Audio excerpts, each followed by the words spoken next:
Originally, the rear rack was not a part of the original idea for this bike.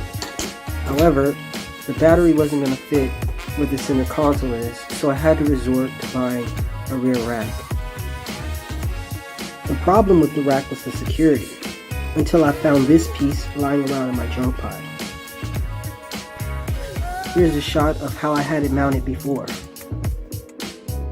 The problem I was experiencing with the original idea was that it would constantly move or shake over bumps in rough terrain. Now, the other issue was there was chafing happening on the seat post. Originally, I put an inner tube piece over that so that it would keep it from chafing and moving, but it chafed right through that.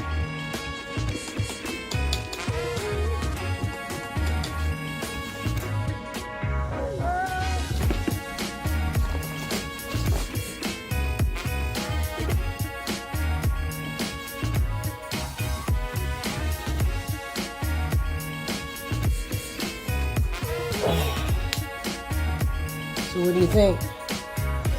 Looks like it's pretty stable to me.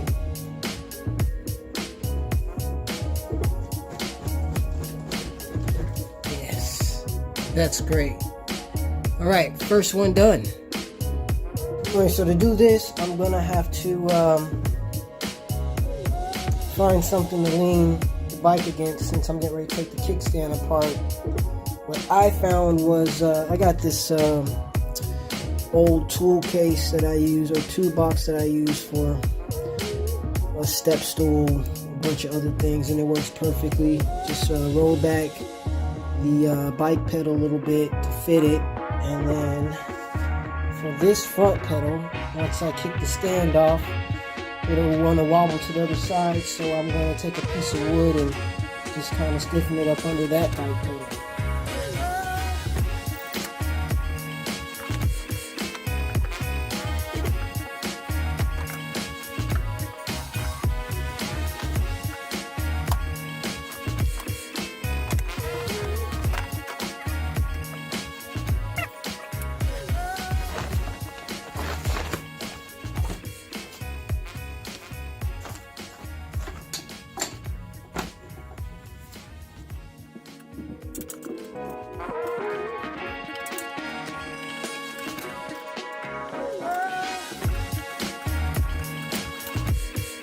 The purpose for this fix is to make the kickstand more stable. As the kickstand goes up and down, it becomes loose. So to fix this, I decided to take an old inner tube, cut it up into two pieces, and then fit it over the chainstay so that the kickstand is more stable as it goes up and down or being used.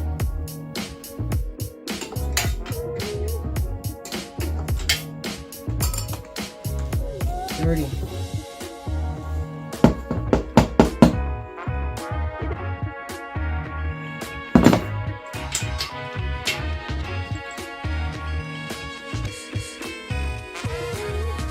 Looking around this whole area, everything's nasty.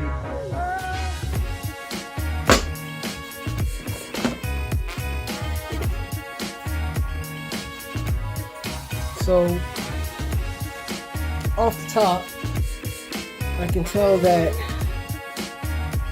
I could put one on this side, but getting one on that side is going to be a bit of a challenge. Let's see what I can do. Being that I like building and fixing things, I usually keep spare parts around to either recycle, reuse, or repurpose.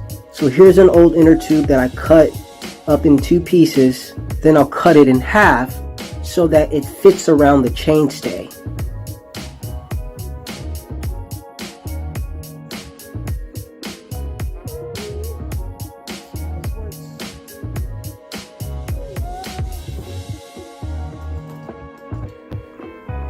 So I've got them on and they look like they'll stay properly in place, but before I can do anything, I have to wash the bike.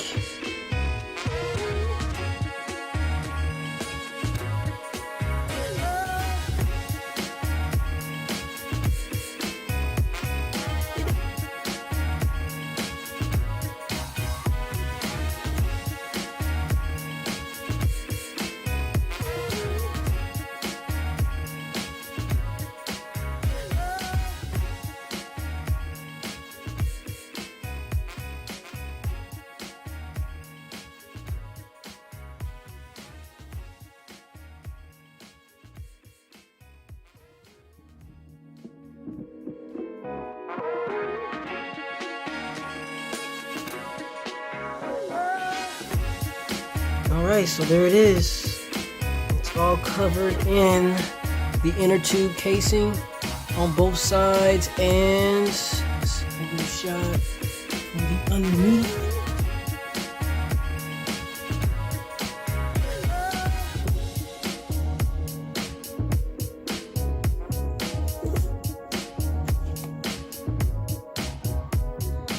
This is all working out very well. I like that. That looks good. That looks real well. Just don't make the mistake like I did and put it on backwards the first time. It doesn't look like it wants to give in and get loose. So I'm gonna give it a whirl. Work with it for a few days, and I'll get back with you all and let you know how this works out. Earlier this week while on the scout out, I ran out of power. Unaware why, because my battery was fully charged before I left home. I had to go back home to connect with the manufacturer, who then sent me a diagram letting me know that the most common reason the battery fails is because of a fuse. So while taking apart the battery with this diagram, I found the fuse, replaced it, and I have no problems after that. The battery has two fuses.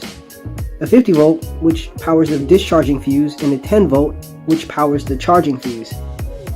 After I was done replacing the fuse, I rewrapped with the electrical tape, then screwed the battery back together, and everything was done. If you'd like to be part of our purpose, mission, and our journey, please consider becoming part of the Electron Rebels Bike Club. You can find links to the club in the description below. Ride easy.